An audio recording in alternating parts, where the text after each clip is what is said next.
Although for me personally, The Witcher 3 is probably my overall most loved game as far as characters and story and overall presentation and just the overall game package go, no game has enthralled me like the world of the S.T.A.L.K.E.R franchise.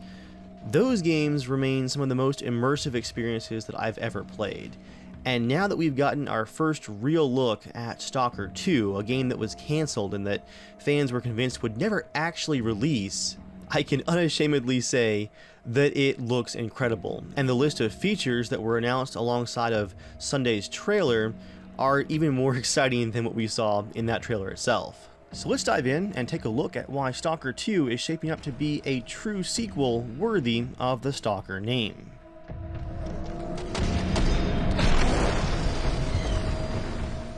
On Sunday, at the Bethesda and Xbox conference, S.T.A.L.K.E.R 2 dropped a new gameplay trailer that basically stole most of the show.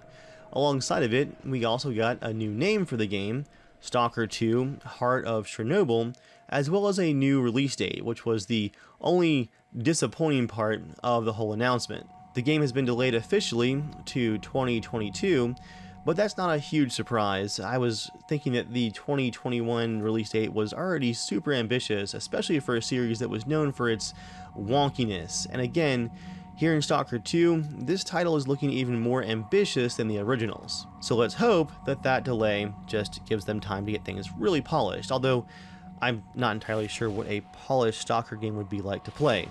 We also have some news on the physical editions of the game with some really cool stuff in there, but I'm going to save that for last. First though, let's cover two of the most important elements that made the original games so iconic, elements that have been confirmed returning here in S.T.A.L.K.E.R 2. First up, the devs have confirmed that the open world system is back, and it's a true open world this time, and it's 64 kilometers squared.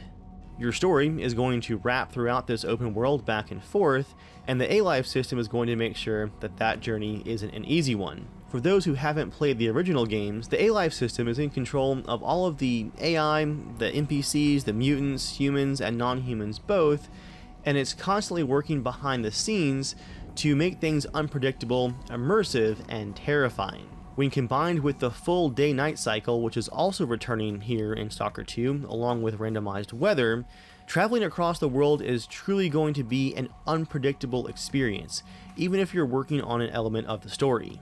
The Chernobyl exclusion zone is already a dangerous place with human factions pitted against each other, on top of those mutants, and the dangerous anomalies that you might wander into, and the radiation. But the A-Life system adds additional layers of danger on top of all of that.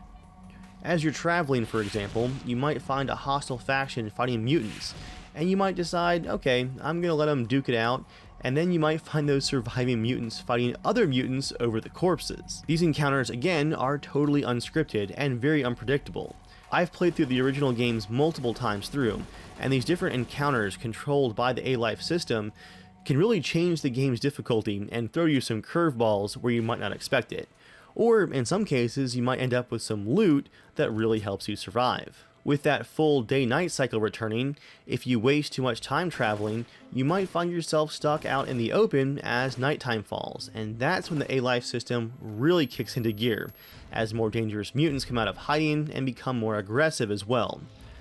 Trust me guys, you haven't experienced the S.T.A.L.K.E.R franchise until you found yourself exploring an area that's way beyond your pitiful gear as darkness falls, and you hear mutants massacring some other poor soul just over the hill, and you know you might just be next. From there you have to decide, do you keep using your flashlight in the dark, making yourself a target, or do you stumble around in pitch blackness? Given it's S.T.A.L.K.E.R though, either way, you're probably done for.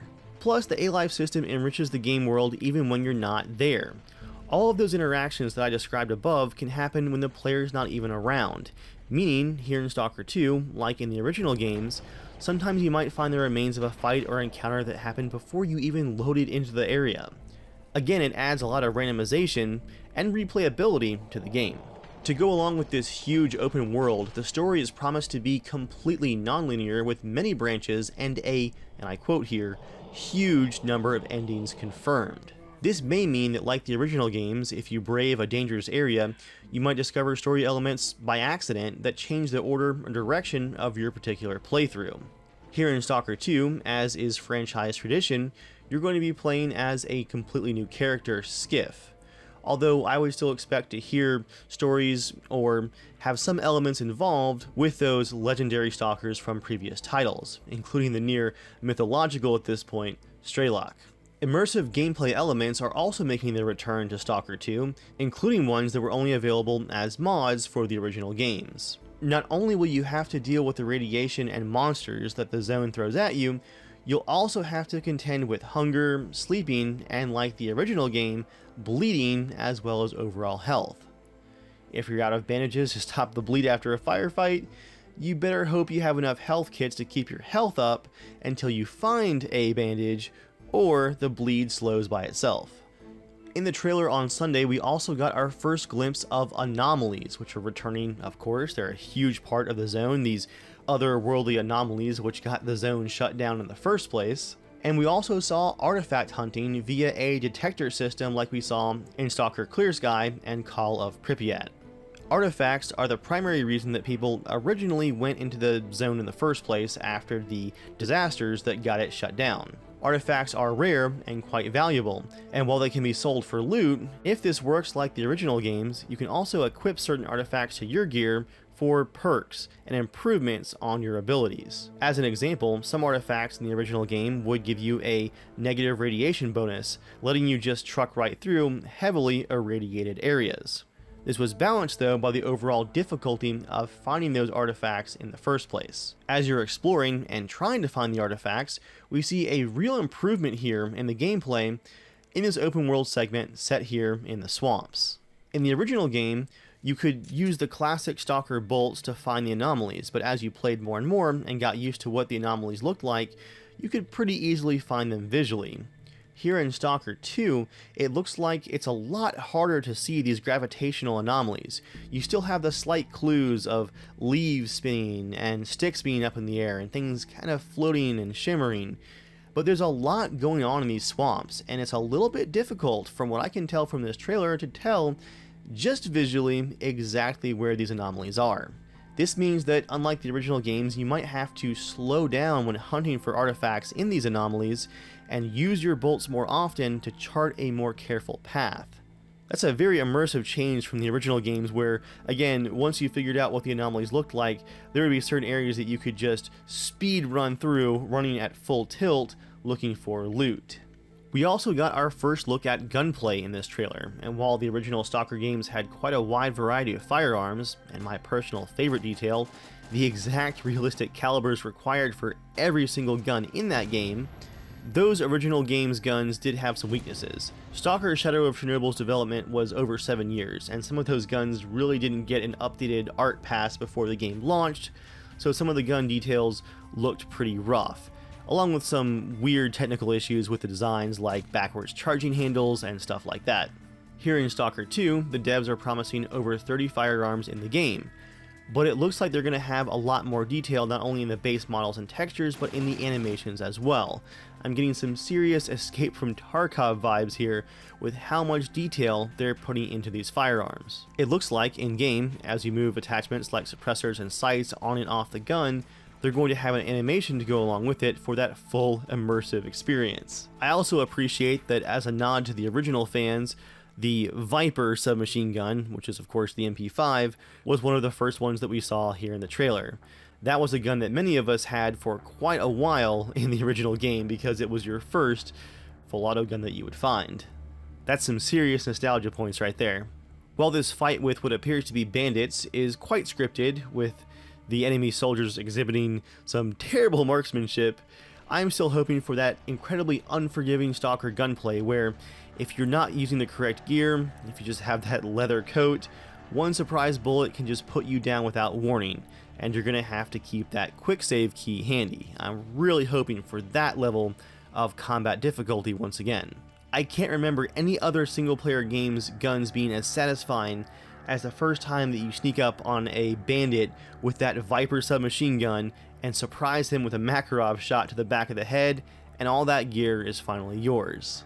Moments like that made up for all the times that you would turn a corner and get one-shotted by the guy with a sawed-off shotgun. The original game's gunplay is so intense that to this day, if I go back for example, recording footage for this video, to play the original games, and I get ambushed by an enemy, I still jump halfway out of my chair. It's like the fear of gunshots in DayZ, but in a single player game. That's pretty impressive.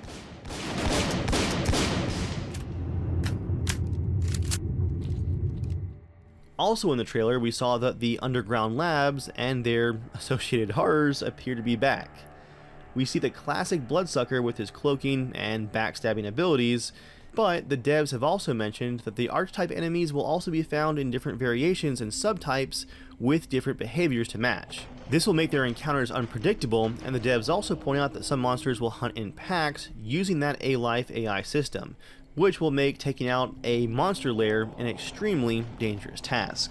Well, that sums up most of the in-game features, and I hope you guys can now see why, as a longtime Stalker fan from way back in the day, I'm excited to see that this is really looking like the game we all hoped for 11 years ago when it first got cancelled. I hope they take their time and really just knock it out of the park.